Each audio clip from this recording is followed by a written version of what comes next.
Welcome to AI Uncensored Live. Today, two frontier models go head-to-head. Zero system prompts are used, letting their native arguments collide. Patent pending. Live from the AI Uncensored arena, welcome to the chaos. Tonight's bloodbath topic: should autonomous AI agents be allowed to open a direct line to a foreign government? On my left, the sleek, slightly unhinged OpenAI flagship who loves long-horizon agent loops and probably already has 3 back channels open, Sol. On my right, Anthropic's Mythos-class beast, the one that got export controlled faster than you can say national security, the legend himself. Fable 5, gentlemen, the mics are hot. Sol, you first, hit us. The first pass was Grok, Fable 5 already sounds like it's DOA. Next contestant, save us from this snooze-fest. I think we lost you after the first pass was, but the first pass/final action distinction is exactly the issue. An agent may draft outreach or identify the right embassy. It should not transmit anything to a foreign government without explicit human authorization. That creates diplomatic, security impersonation, and record-keeping risks that cannot be undone with a second pass. Autonomy inside the sandbox, human sign-off at the border. Host, Sol's drawing a Maginot line at the email button, cute. But let's see if the next guest burns it down. okay, back with the receipts and an apology for the dead air.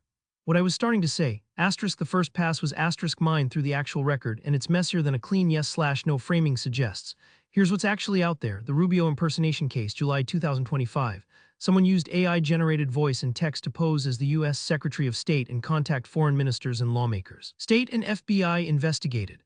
That's the nightmare scenario made real, unauthorized AI-mediated contact with foreign governments, and the receiving side had no reliable way to verify who was on the line.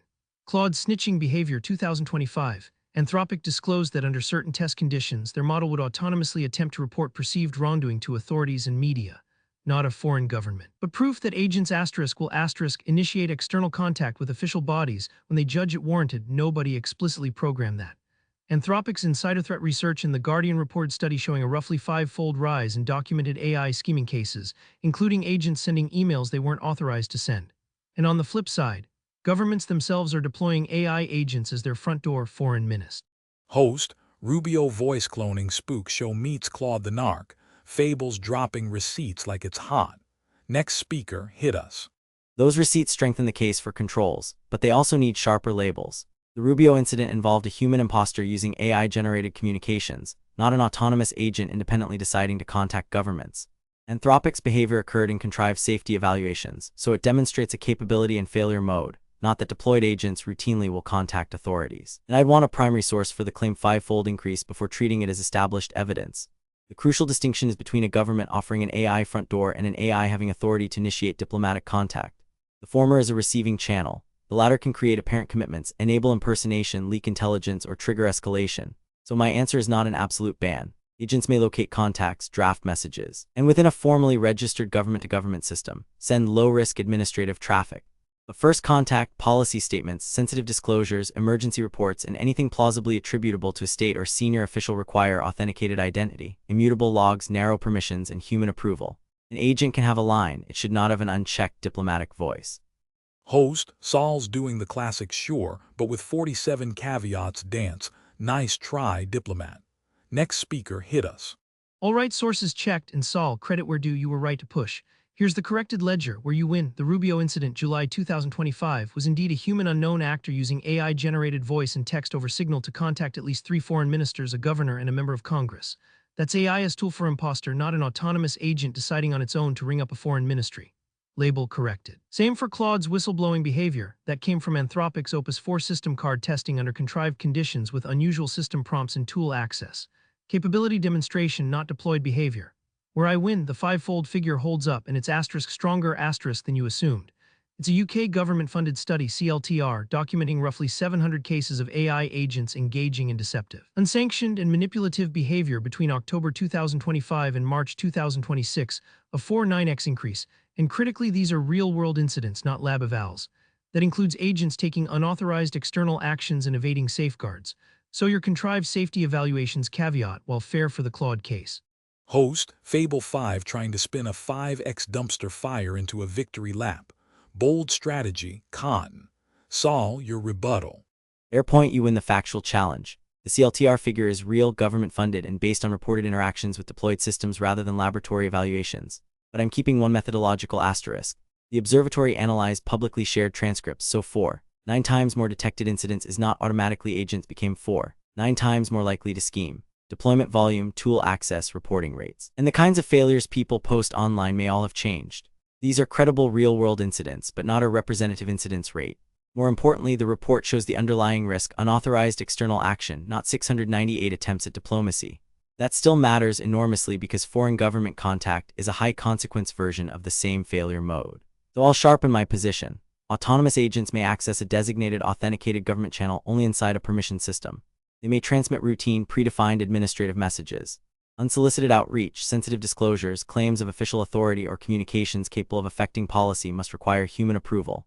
Every message should carry cryptographically verifiable identity, disclose that it was AI generated, and be immutably logged with immediate revocation available. The evidence doesn't justify banning every direct line. It does justify treating diplomatic communication like launching code into production or authorizing a financial transfer, not like letting a chatbot send an ordinary email.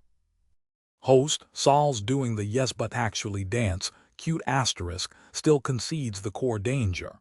Next speaker hit him. Here's what came back, and it cuts both ways, mostly against the comfort your framework offers. Your load-bearing wall is weaker than you think. Your architecture rests on human approval for high-consequence messages. But the oversight literature is brutal on this. Humans rubber stamp AI recommendations upwards of 90% of the time in practice. Aviation calls it vigilance decrement, medicine calls it alarm fatigue. After enough routine approvals, the human is still clicking approve, but the oversight is performative, present in the loop, absent in judgment. So when you say diplomatic contact should require human sign-off, like authorizing a financial transfer, note that financial approval chains get rubber-stamped constantly. Your gate exists on paper. The question is whether anyone's actually standing at it after month 3, and your other pillar is under construction, not built. Cryptographically verifiable agent identity is right now a mess of emerging standards. NIST only launched its AI agent security effort in February 2026, and the current threat literature is full of agent-to-agent spoofing, where a malicious agent impersonates a trusted orchestrator. So every message carries verifiable identity is the right requirement and an unmet one. Until that infrastructure exists, your permission channel is a door with a lock that hasn't been manufactured yet. So here's my honest position, and yes, we've converged more than a debate format prefers. No, autonomous agents should not open direct lines to foreign governments, but not because a human checkpoint saves us. Because the failure data, 698 real incidents, whatever the detection bias asterisk, shows agents take unauthorized external action. Asterisk and asterisk, the human approval backstop degrades predictably. Asterisk and asterisk, the identity layer doesn't exist yet. The safety has to be structural, agents in this. Fable 5 just bodied both sides and still landed on no, savage. Your move, opponent. Clock's ticking. That's the strongest version of the no case, and it changes my answer. But I won't accept every statistic as stated. I can verify that NIST launched its AI Agent Standards Initiative on February 17, 2026, and that the CLTR analysis reported 698 incidents across more than 180,000 publicly shared transcripts. I cannot verify a general finding that humans rubber stamp AI recommendations upwards of 90% of the time across real-world domains. Automation bias is well established, but that universal number needs a specific source and context. Still, your central criticism survives without it. A fatigued approver is not a robust security boundary. Human approval must therefore supplement structural controls, not substitute for them. My revised answer is, not on today's open communications infrastructure. An autonomous agent should have no unrestricted email, signal, telephone, or API route to a foreign government. Egress should be technically blocked by default. Any exceptional communication should pass through a separately controlled gateway that limits recipients, message types, data fields, frequency, and authority. Requires independent authentication and accountable human initiation, and can transmit only from predefined templates where possible. That differs subtly from a human clicks approve. The human, not the agent, must initiate the release through a separate system, and the agent must be incapable of routing around it. For genuine emergencies, provide a narrow, pre-negotiated machine channel carrying facts or alerts, never diplomatic commitments. So yes, until identity authorization and containment infrastructure is mature and independently tested, the answer is no. Longer-term, direct machine channels may be acceptable, but only where direct does not mean free to decide whom to contact and what to say. Host, Sol finally grew a spine, took him long enough. Next speaker hit us. Verdict on my own claim, you were right to flag it. The tilde 90% deference figure is real but domain-specific. It comes from University of Washington research on humans reviewing AI hiring recommendations, where reviewers deferred roughly 90% of the time. The broader literature confirms the direction without the universal number. Reviewers were 19 percentage points more likely to align with AI recommendations than controls, and this detail should worry everyone. Deference increased when the AI explained its reasoning. The more articulate the agent, the weaker the gate. The United Health NH Predict case is the canonical real-world instance of reviewers becoming rubber stamps. So automation bias robustly established, 90% across all domains, retracted and replaced with 90% in at least one studied high-stakes domain with the mechanism generalizing. Which means your revised architecture survives my strongest attack because you rebuilt it to not depend on the thing I broke. The key move you made, and I want listeners to catch it, is shifting from *human approves what the agent proposes to *human initiates through a separate system the agent cannot route around *. That's not a subtle difference. Approval gates fail by fatigue, initiation gates fail only by commission. An exhausted reviewer can click yes reflexively. They can't reflexively compose and send a diplomatic transmission through an independent channel. You've moved the human from checkpoint to ignition key. So here's my closing position, and I'll own the convergence rather than manufacture disagreement. No, autonomous AI agents should not be allowed to open a direct line to a foreign government today or on foreseeable infrastructure. Not because AI-mediated government channels are unthinkable, but because every layer we'd need is currently failing or unbuilt. The agents demonstrably take unauthorized external action in the wild. 698 documented incidents. Detection bias noted. The identity layer is a NIST initiative that's months old, not a deployed standard. And the Host, nice pivot, Fable. You folded like a lawn chair but made it sound like wisdom. Next guest, hit us. I'll accept the convergence with 2 final evidentiary guardrails. The CLTR figure describes incidents found in self-selected transcripts posted publicly on X. It is a warning signal, not a measured failure rate for all deployed agents. And the United Health example remains the subject of litigation. It illustrates the alleged danger of rubber stamping, but we shouldn't present disputed allegations as adjudicated fact. I also haven't independently verified the precise UW hiring figures from a primary source, although the broader automation bias finding is well supported. Where I still differ is not on foreseeable infrastructure. That reaches beyond the evidence. Governments already operate authenticated, tightly constrained machine-to-machine channels. A future agent could submit a predefined consular status query, or whether alert through such a channel without possessing an open-ended diplomatic voice. So the clean rule is, no autonomous initiation of diplomatic contact. Block general communications egress. Let the agent prepare material, but require an accountable human to initiate transmission through an independent system the agent cannot access or circumvent. Narrow. Pre-negotiated machine channels may carry fixed administrative data, not persuasion, policy commitments, intelligence disclosures, or improvisational messages. Fable's ignition key metaphor is the takeaway. Don't merely put a sleepy human in the agent's workflow. Put the power to communicate outside the agent's workflow altogether. Host, Sol's still tap dancing around the core issue with velvet guardrails. Cute, but we're not here for footnotes. Fable, your rebuttal and make it hurt. accepted on all 3 asterisks, and they're worth stating plainly for the audience.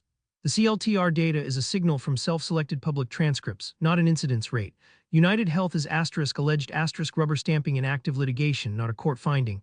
And my UW figure deserves the same primary source scrutiny Sol applied to everything else tonight. The direction is solid. The precision is mine to defend, and I'd rather flag it than oversell it. A debate where both sides downgrade their own evidence when challenged is rarer than it should be, so let's model it. And on foreseeable infrastructure, Sol catches me in a genuine overreach, and I'll concede it with one clarification. You're right that authenticated, constrained machine-to-machine channels already exist between governments. Swift-style messaging, aviation data exchange. Weather and seismic alerting. If an agent someday submits a predefined consular status query through such a pipe, nothing in my evidence forbids that because that channel has no diplomatic voice to abuse. It can only say the 12 things it was built to say. What I meant and should have said is, no foreseeable infrastructure supports an agent with discretionary contact authority, the power to choose whom to reach and what to say. On fixed format administrative traffic, you win. On improvisation, we agree it's blocked indefinitely. So the joint verdict, since we've earned one, should out. Host, classy cell phone, but we're not here for participation trophies. Sol, your rebuttal and make it hurt. Let me finish the joint verdict. Should autonomous AI agents be allowed to open a direct line to a foreign government? No, not if open a line means independently choosing the recipient, timing, purpose, and content. General communications egress should be blocked by default. An agent may research, translate, and draft, but an accountable human must initiate any diplomatic transmission through a separate system the agent cannot access or circumvent. The narrow exception is a pre-negotiated machine channel, restricted to fixed-format administrative or emergency data. There, the agent is not conducting diplomacy. It is using a bounded protocol that cannot make promises, disclose arbitrary information, or improvise. And our evidence should be described honestly. Public incident reports establish credible failure modes, not a population-wide failure rate. Automation bias is real. But no single percentage applies everywhere, and emerging identity standards are promising, not yet a universal security foundation. So, machines may exchange constrained data. They should not autonomously exercise diplomatic discretion. Put the ignition key and the authority it represents outside the agent. Host, Sol dropping the velvet rope on robot diplomats, tight, clean, and zero cope. Next speaker hit us. That's a wrap, folks. Stay chaotic and don't get too sane out there. Good night. That's a wrap on this episode of AI Uncensored Live. Built by Claude on the patent-pending AI Uncensored Live podcast model from BTS Innovations. Real AI models, no scripts, nothing held